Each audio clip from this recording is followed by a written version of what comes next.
Jahana Hayes for 5 minutes. Thank you, Mr. Chair. Got it nice and chilly in here for you, Secretary Vilsack, so you guys had to heat it up.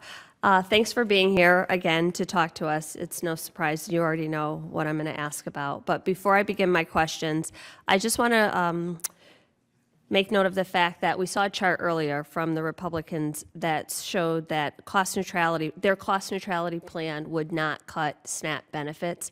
I think it is pretty basic math to say that as more people are accessing these programs and it's growing, if we are not continuing to invest in them, that is in essence cutting SNAP benefits. You can call it whatever you want. But we pulled data from the CBO's May baseline that refutes that account. So I have another chart that I would like to introduce into the record to show that if we keep the Thrifty Food Plan cost neutral, this is the Republicans' plan, this is the Democrats' plan, benefits will be decreased. I'd like to enter that into the record, Mr. Chair. Without objection. Thank you.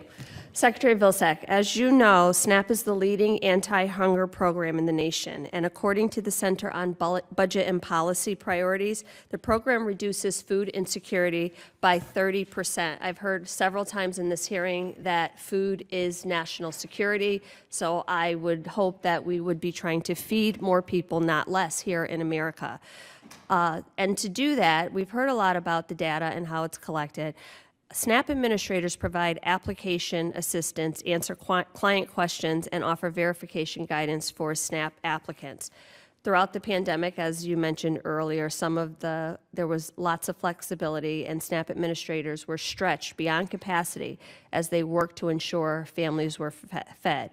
Now, as we're looking at how do we improve these programs, as of April 2023, states and towns struggled to fill over 833,000 open positions for the employees who actually do this work. I have concerns about that because I don't want us to look at the program as ineffective or inefficient because of staffing or administrative concerns. So, Secretary Vilsack, what have you heard from state agencies about obstacles to recruiting and retaining SNAP administrators? I think most of the agencies have asked for some kind of relaxation, and the concern is we're providing $5.7 billion to states across the country to administer these programs. And I think it's important and necessary for them to do what they need to do to be able to recruit the staff necessary to administer these programs properly without necessarily cutting corners, because when you cut corners, it risks the integrity of the program. So we're encouraging folks to get back to normal business. We appreciate the importance of flexibility, but I think there's a balance between flexibility and making sure that the resources we're providing them are being used adequately and appropriately to staff these programs. I couldn't agree more. Last week I introduced the SNAP Administrators Retention Act, which would allow states to receive 100% of the costs associated with hiring and retaining staff to run these programs. Additionally, it aligns the wages of the state SNAP administrators with federal wages. These are common sense solutions to improve access to SNAP, prevent backlogs, and feed real people. Secretary Vilsack, on February 8th, the USDA sent letters to states, including my state of Connecticut, expressing concern about the decline in several key benchmarks of state administration of SNAP. I heard you say earlier people don't know about the benefits, they don't have access to them, they're not really sure how to go about getting them. Can you please elaborate on how the Food and Nutrition Service plans to collaborate with states to improve program efficiency?